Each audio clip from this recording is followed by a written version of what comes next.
All right, everybody, we are live. Ah! How you doing? So in this episode, I wanted to talk to you about my experience with the Chugata motorcycles license, which is up to a 400cc motorcycle. If you have any questions, you can leave them down in the comments below. I kind of did this a little bit before, but now that I'm near the end of the course, I think it's kind of good to go over what I've learned in its entirety, because the exam is just a couple of days away. Now, past right in here, I'm surprised my wife is letting me ride the bike. Yeah, it's she's letting me ride the bike safely. That's an important part of it, right? So I've been doing this now I started the classes on June 1st and I finish it on June 20th. So that's quite quick, less than 3 weeks to get a motorcycle license. This school called Koyama has different options for you to schedule.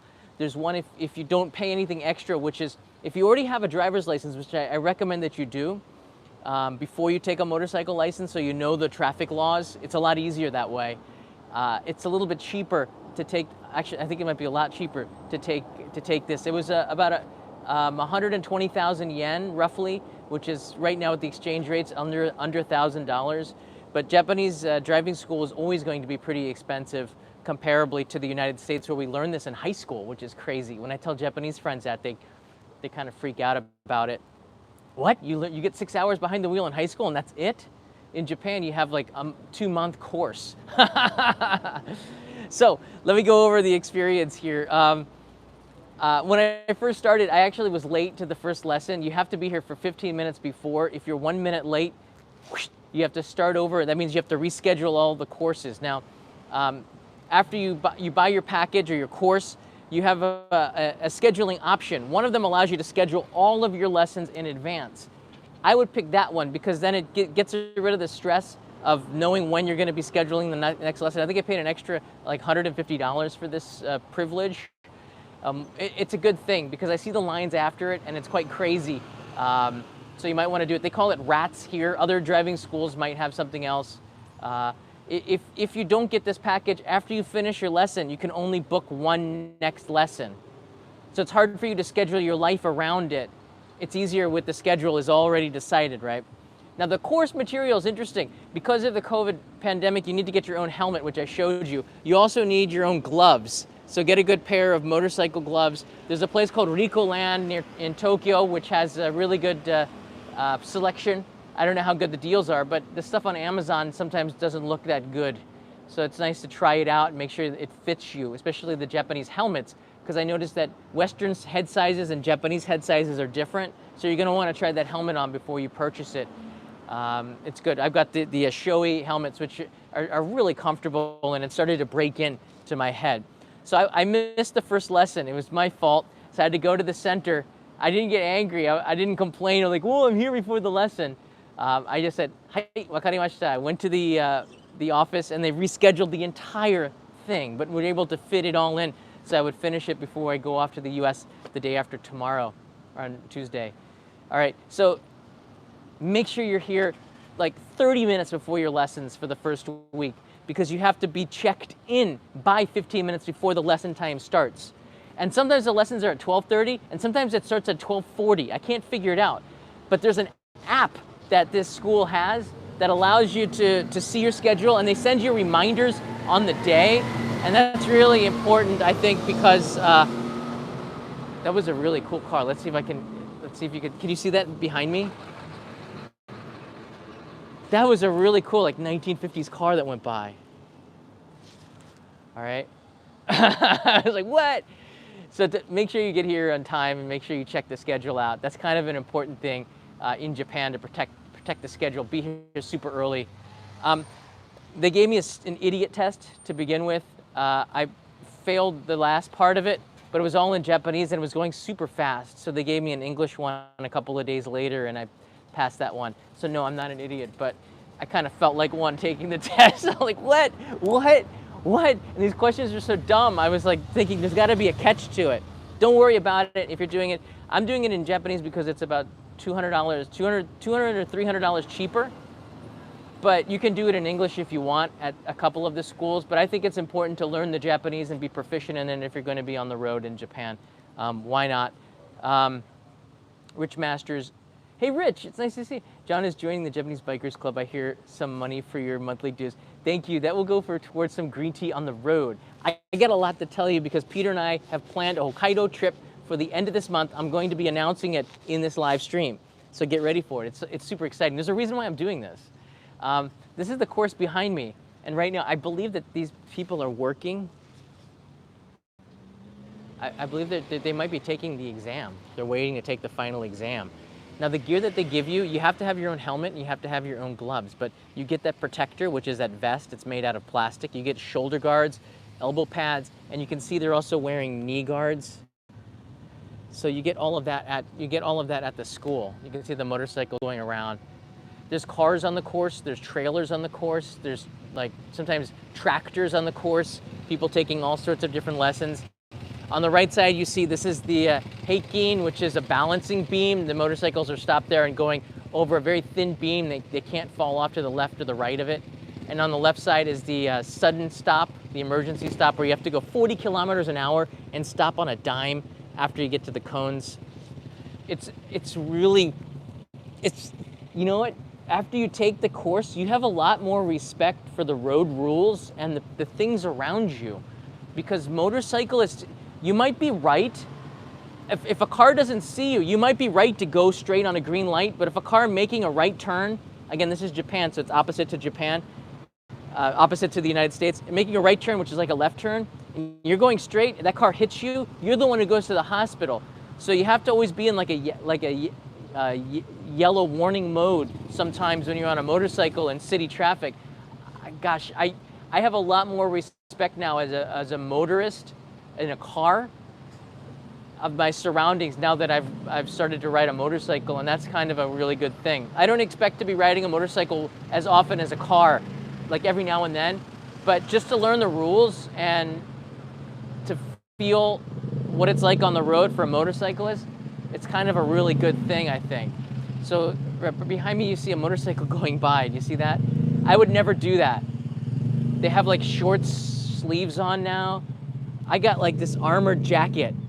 There's certain things that go through your mind that change your perception of motorcycle after you take the course, of course. All right, let me talk a little bit about the course. So when I first did this live stream, I talked a little bit about the beginning of the course. I see WRX Turbo is here, and Ramsey Silent, member for 25 months. Awesome, thanks, buddy. The course, the first couple of lessons is getting acquainted with it, learning the clutch and the axle or excel. It doesn't mean actual axle. It's excel. So getting used to that, using the clutch and the brake. There's two brakes on a motorcycle. There's the front brake and the rear brake. The rear brake is in the back where your foot is, and the front brake, again, is like on a bicycle.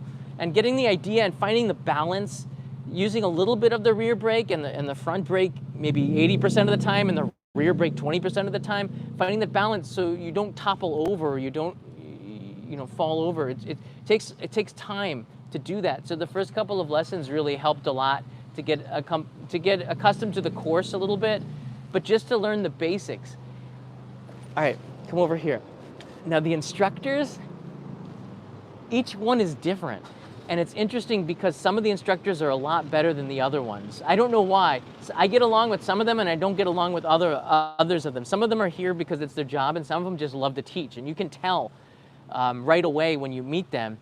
Some of them don't have the patience. Everybody has a bad day or a good day, but some of them are extremely strict without a smile, and that eats at me a little bit. And then some of them have a smile in a way that makes you learn from it faster. So everybody has a different style, and as a student, I have a different style to learn. You'll find, though, that maybe you can pick the instructor, but I haven't done that, and I think it's interesting to get different voices, because each instructor also, they tell you the same advice, and it's always really good advice, but they tell it in a different way, and each time they do it, I kind of absorb it in different ways, too. So it's not a bad thing, but just apparently in Japan, you don't question a lot, and I ask a lot of questions. I want to confirm. I ask a lot of questions, and I think that might annoy some people. All they want to hear is height, but I kind of want to give feedback and get a better understanding, my Western brain maybe. But it's okay if you do that. But there's a lot of people, be mindful of the time because they have to wrap these lessons up in 50 minutes, I believe. So there's that. Hawaiian Sea, are you going to interview for the main channel? Nah, I don't think so. But, all right, I'm going to talk to you about the final few lessons of the motorcycle course in a second. Peter and I will be riding motorcycles around Hokkaido at the end of July. We've already booked the accommodations. We've already rented the motorcycles. We've already talked with some of the localities to get shooting permission. We've already secured gear. So we're ready to do this, but we're going to be doing it as a Kickstarter and bring you along on the ride. And Peter and I are both going to be making a documentary about this to share this experience. I think that this is going to be great. We're going to launch this Kickstarter maybe next week sometime when I'm in the US. I'm editing the Kickstarter video for it right now. But the idea of it is to bring you and show you a different side of Japan, not just through the prism of motorcycles, and we're also going to be camping a lot, but to show you Hokkaido, I guess in a longer version, not by a theme, but in its entirety. I know that we're going to get Bluetooth mics for sure. We've already got that. We're working on that right now. But there's a strong Ainu culture that, well, it's not strong anymore. I don't know. We're stopping off at several places to learn about Ainu culture. So I want to focus on the indigenous people of Japan and also show you some of the smaller towns, the cities, and that contrast. What makes Hokkaido really special, and why don't more people get off of the beaten path and go out to east side or the north side? Because we're going to hit those places for you. And I think by the time you see this documentary, you're going to have a different opinion of Hokkaido maybe, and Japan in general, because the biking culture is different here than in the US. The driving culture is different, and we'll have Peter with us, so it'll be even more interesting because we might not survive one another. But we'll be doing it through Kickstarter, and I'll do some live streams. If you're an insider on the channel, you'll get some behind-the-scenes content, and Patreon supporters always, Postcard Club members, thank you. New postcard is on the way. We'll give you some information there too, but we have to fund this because Peter's taking off a lot of time from work too, so hopefully we can make a little bit off of the Kickstarter. This will help pay for your obligatory biker tattoo. What? Is that obligatory? Really? Can I get a small one? Do I have to? All right, thanks guys. I just wanted to give you a heads up on that because we're gonna launch that in a week and I'll be talking more about this. All right, the final week of the course has been super interesting because they hone in on the course. In Japan, it's a lot about memorizing things and not so much about learning it like the practicalities of it, but actually memorizing the course. With that said, I think they've done an excellent job of teaching me some of those things that I need to stay safe. Swinging into the left side of the lane, when to go to the center line, when to go to the left side of the road. Remember, this is in Japan, so opposite to the US. The feedback has been super helpful. They follow me, they record my mistakes and let me know, and I go, it soaks in. And they're gonna make a meme out of that one, right? It soaks in, and then by the time the lesson ends, you just have a lot more confidence, I think. And it has a lot to do with being confident. I gotta turn it around. It has a lot to do with being more confident with your ability to be on the motorcycle. Because if you don't have that, you might not go fast enough, you might fall down. There's a lot of things that can go wrong for a course like this. The course is super crowded on the weekends especially. Not right now, I think they're doing the exams, but in the mornings and in the afternoons, it can get quite congested. This is not like real driving. So your mindset's different. You can't go faster than 40 kilometers per hour, which is the fastest you have to do on the course. So let me talk a little bit about the elements of the course test. Hey Jamie, how you doing? So the elements of the course test, okay? All right, so I have the course memorized in my mind now.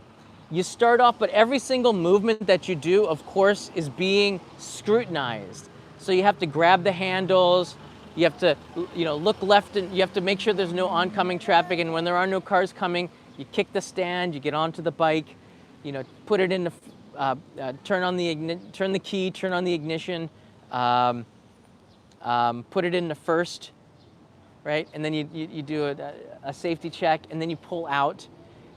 But if you memorize the course, you kind of know where all the safety checks are. You have to know exactly when to look down, or to look at the blind spot. And here, I've been doing it all wrong until today, and he gave me a good job to correct all of my bad habits. So now in my mind tonight, I have to, before I go to sleep, close my eyes and drive today's lesson again. Hopefully that this video will help jog my memories. So this Chugata is for up to 400 cc's, and then there's an Ogata license, which will let you go above 400 cc's. There's also a Shogata license, I believe, and that's only for 125 cc's. And if you have a regular Japanese driver's license, you can drive 50 cc's, which are like mopeds, without needing a motorcycle's license. You just have to know the rules of the law, but rules of the road. But I think it is really valuable to have a motorcycle's license if you're going to be even riding a moped, because it's just there's a lot of different things to think about when you're on 2 wheels compared to 4 in Japan, and I'm really glad that I did this. So this is up to 400 cc, which is enough power to go on highways and to get around. But probably after a few months of this, I'll want to go for the next one. This course is, I believe, 17 hours or 17 courses to finish this. So you have to take 17 lessons. I spread that out over 20 days. So it's quite a busy schedule. For the Ogata license, the heavier motorcycles, it's 12 hours. So it's not quite as much time, because they figure if you've taken the first license, you probably have a pretty good hold of the basics, and they go straight into controlling the larger bike. There's only there's only one other exercise that's different on the course. Yeah, Rainer's writing in here, 650. Ah, konnichiwa. Oh, that was nice. I think she's watching live too. So that's really cool. Yeah, 650 cc's for learners. Wow, Japan's pretty conservative. So the bike that I got in Hokkaido is the Honda 400X, and I believe Peter got a Yamaha 900 Tracer. So he got an Ogata and I got a Chugata. Of course, he had to go bigger. I would too if I were him too. So just remember, the course is important, because if you don't know the course, then you're not doing because the course is so short, things come up too quickly for you to rationalize it. You have to have the course memorized in order to make those turns. Make sure you swing to the center line. You do the right correction checks with your eyes, turn into the lanes. Stop before the line. There's so many things that are going through your mind when you're practicing it. On the day of the exam, you don't want to have to think about the basics. You want it to be a habit. So for the last 3 days, I'm pretty much doing practicing of the course. However, today's lesson was interesting. You want to hear about it? If you're still listening, you probably do. There's a couple of lessons, the simulator one, and then there's the one today where they try to kill you, I think, like try to do you harm, but not seriously. But they teach you some of the things that could kill you on a motorcycle, and it's so valuable to see it in person. We got in the car with the instructor, and there was another instructor on a motorcycle, and they did situations that we would be in normally. Like when we have a green light and it's our right of way to go straight, and there's a driver in a car who doesn't see the motorcycle and starts to turn right, which is a left turn in the US because it's opposite. And that car, he would hit us, and we would go to the hospital. So we have to think about that, like maybe not accelerate through an intersection, because then we can't do we can't get out of the way.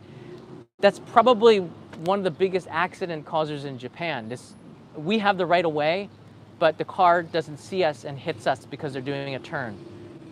You can't assume that they're going to stop, especially with the oldest population in the world. It's a little bit worrisome. The course, how much is the course? I believe the exam itself is included in the course. The course was a little bit under $1,000 for the 17 hours of instruction. So I think I'm going to be okay with the exam. I might fail it. And if you do, you just pick yourself up and do it again. So I think I'll be okay. There's 2 courses, an A and a B. The difference, you have to memorize both courses, and on the day of the exam, they tell you which course. The good thing is that the B course is only slightly altered, just enough to irritate you, but enough also where you have to do some effort to study it. But it's not a big difference. After you've gotten it down, you start to think that's not that bad. But it can be tough to memorize the course. There's basically like 3.5 laps around the course, and if you want to practice the course, take pictures of it inside of the school, and then go to Google Maps. I did this with my car license at Samesu when I had to go and take the driving exam there. You use Google Maps and take a screenshot of the course with no one on it, and use your finger and trace it, and then delete it all and do it again. And you keep doing this until you start to remember in your mind, right? And that's how I memorized the course and was able to pass it, because of the Google Earth, the Google Maps, being able to use that to my advantage. You can do it with this school as well. This course seems to be more complicated than the one at Shinagawa, but I think I got it down. So on Monday, maybe you'll see a very happy John or a very disappointed John, but I don't think I'll be that disappointed. I'll understand. If I fail, I would have deserved it. But since I got to get this license for the end of July, I got plenty of options, plenty of chances to pass this, should I fail, which I won't. But if I do, yes. I'm going to walk to Futako Tamagawa and take you with me. I want to show you some of the course material here. So this is the writer textbook. It's my other glove here. So you get a writer's textbook. You can do automatic motorcycles too, but I think that they're kind of boring. You want to do manual. Like 99% of the people do manual, I believe. The textbook is pretty good. And everything in my textbook, you can take a look at it here. It's all in Japanese. So I like this because I can study some of the bike parts in Japanese and get a better understanding of it. Because I'm not a biker or motorcyclist, I don't know some of the parts myself, so I have to look them up. But it does really good job of showing you with the images. Hey, look, there's Australia. What? Showing you some of the images. There's a picture of the simulator right there. So it looks exactly like that too. How to walk the bike in a figure eight, all the stuff that we did. This is a automatic motorcycle in Japan. There's loads of them. And there's the manual. I'm doing the manual. And they show you all the techniques on how to do it. It's a really good textbook. It's so much information. But you get this with the course. So I got a chance to look at this before I started to take it. Like all this stuff here, you have to have really good control of the motorcycle in order to be able to do it. This is also the lesson manual. So this will for the school, and it lays out what the courses mean. And you can see everything is in Japanese. Again, you can pay another few $100s and you can get it in English.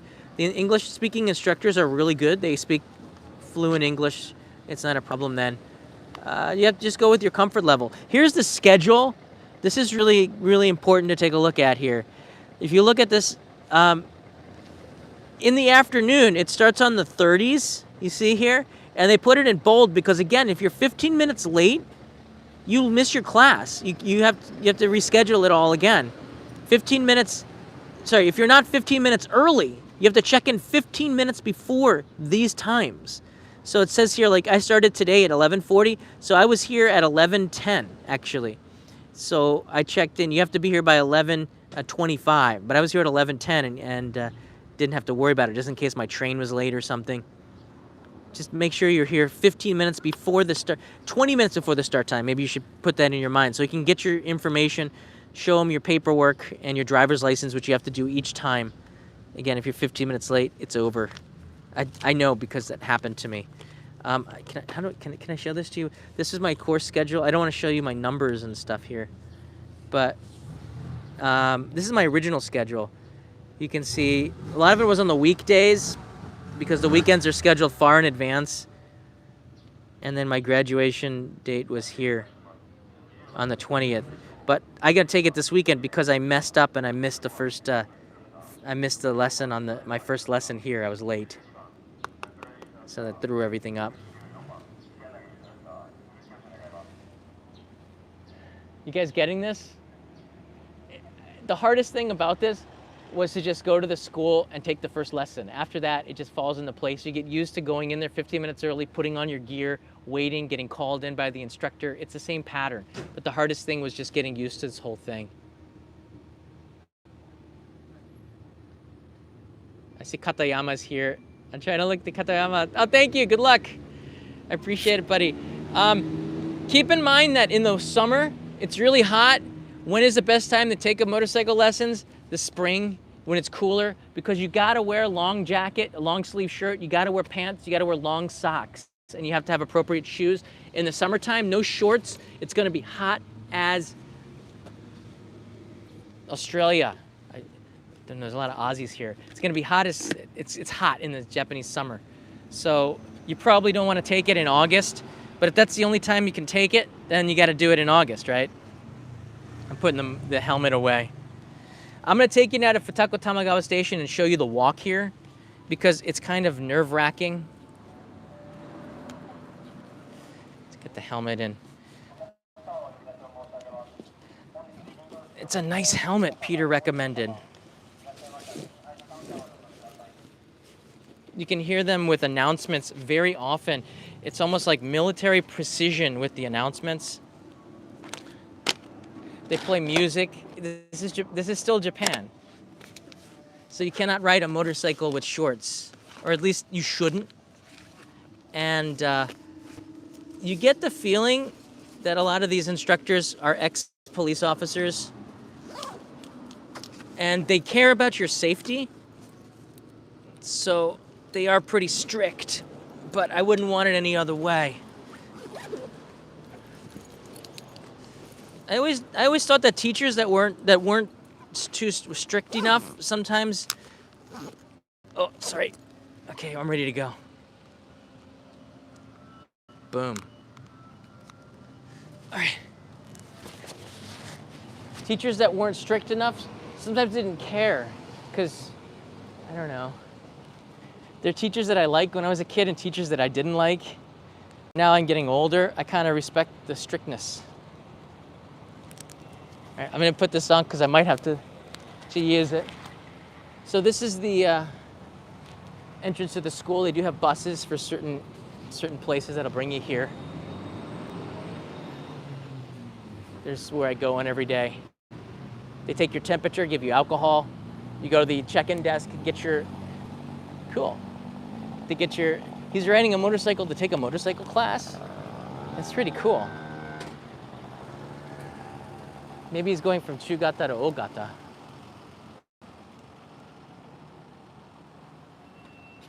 Maybe I will start a biker club. I don't know.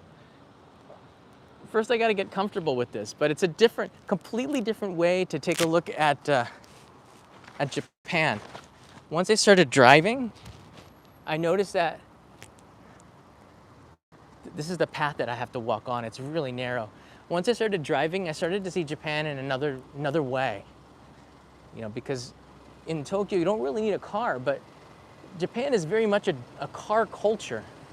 Like, I don't think you're allowed to do that, right? I don't think you're allowed to do what that motorcycle guy did. You have to wait in line like they're doing. I asked a lot of questions. I also said, look, I've seen motorcyclists at red lights, they just go right by me, and is that illegal? And they said no. So I guess the cops stopped them a lot for that. But if you're in a hurry, sometimes you don't care about the law. But the police here are very strict. They don't let you off a lot. There's Futako Tamagawa. You can see there's a lot of stuff going on the river on the weekends.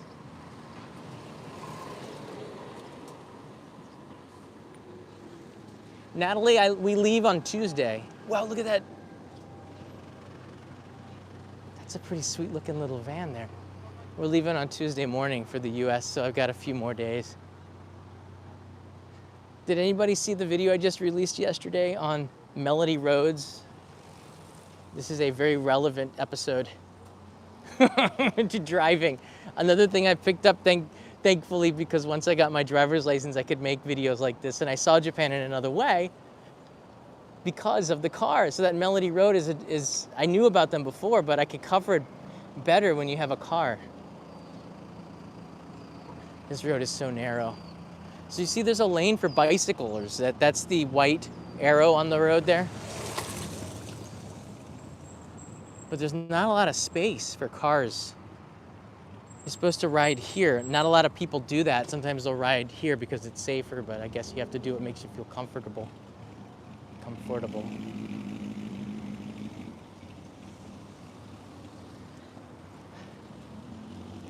So it's about I don't know, like I say 5-minute walk to Futako Tamagawa station. There's the station underneath the bridge. You can see the end of it there. But there's always a lot of traffic. I want to show you the politician that Peter gets a giggle out of. I don't know why, but he has the nicest hair. There's Prime Minister Kishida. This is Yusa-san, and he just has the nicest hair. Now, in the poster that Peter showed me from 2018, his hair was much higher. Look at that. That is nice. I'm kind of envious of that. Big plume.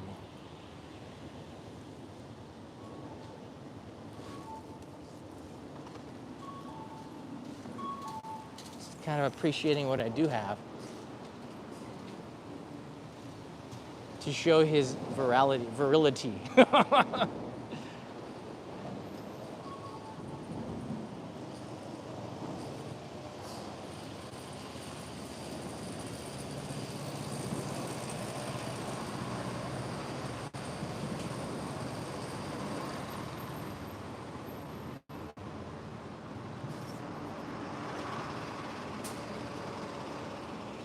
So the walk to Koyama School from Futako Tamagawa is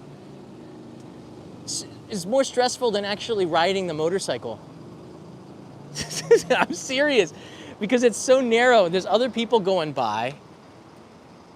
You can just scoochie here, then you have to make it across here. You can't go on the other side. Look, it's even worse. There's no place to walk at all. So, when I come, I always come from this direction, and when I go back to the station, I hang a left.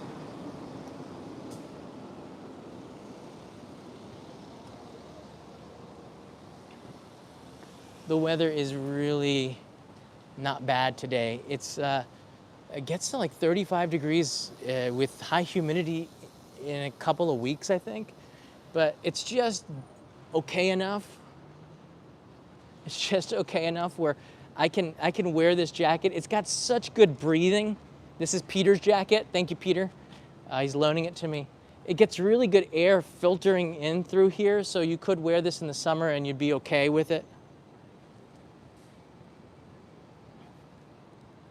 Futako Tamagawa, it seemed like this neighborhood was always in Terrace House.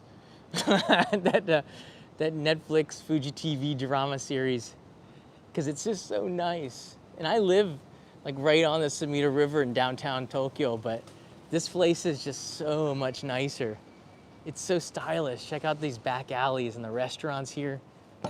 Oh yeah, now you can see why Felix moved to Setagaya. This is the ward that PewDiePie lives in.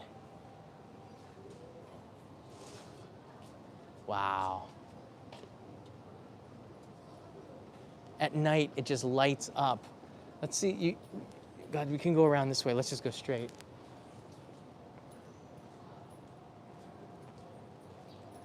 Futako Tamagawa is a beautiful place to live. I was here 20 years ago, as you all know, trying to find my old home. It took me ages. That's a nice selection of sake there. Where was the brick oven pizza place? I think maybe it was at the other street. Let's make a right here. They open up the restaurant and they have this brick oven pizza place cranking out the smells of Italy.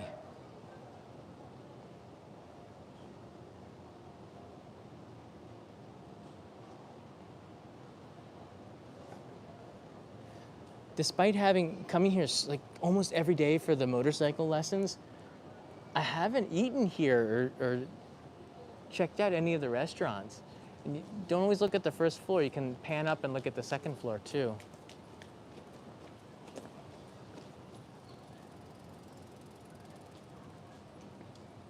it's a really nice cafe. But I think on Monday, if I pass the test, I might be deserving of a lunch here. It's just not the same because Kanai is not here, right? Leo and Kanai have to come. The day before our trip, it's not going to be possible.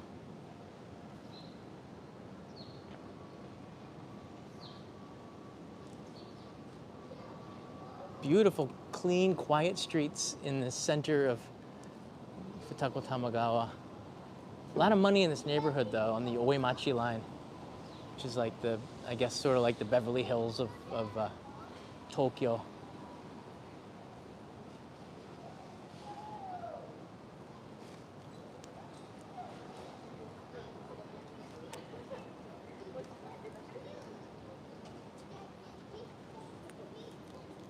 All right, there's the station up ahead. Hey, Scotty, Tyler's here. Wanted to say thanks, celebrating here in Columbus, including karaoke. Whoa, you're awesome. Thank you, buddy. This is where I saw Koyuki, who was in The Last Samurai. She lives in the neighborhood a couple of stations from here on the Oemachi line. She was just shopping at one of these stores. It's like, whoa.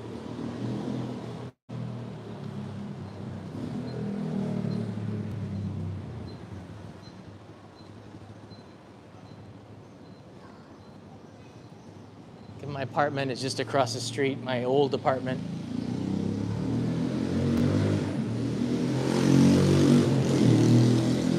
My old apartment, the toilet was so narrow. It was right next to, up to the bathtub.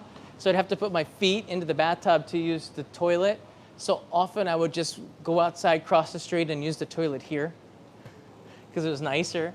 So yeah, Surviving the Japan's narrow apartments for a year was really tough. One of the only places that I had a Murphy bed folded up into the wall. All right, we're back to the station. So this entire month has been really awesome.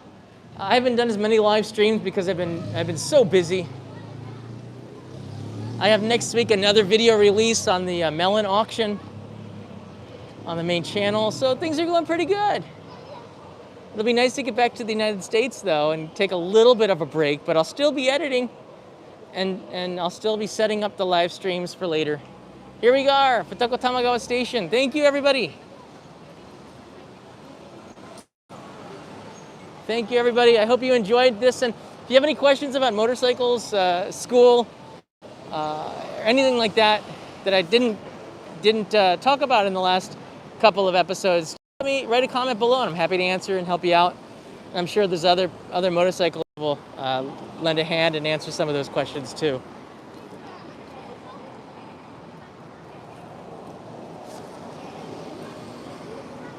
Yeah, keep on rocking. And watch the new episode, Melody Road, just released yesterday. See you, everybody. That's where the Mr. Donuts used to be. Now it's this new building. Wow. Hey, Kanai, if you're watching, I'm coming home. See you, everybody.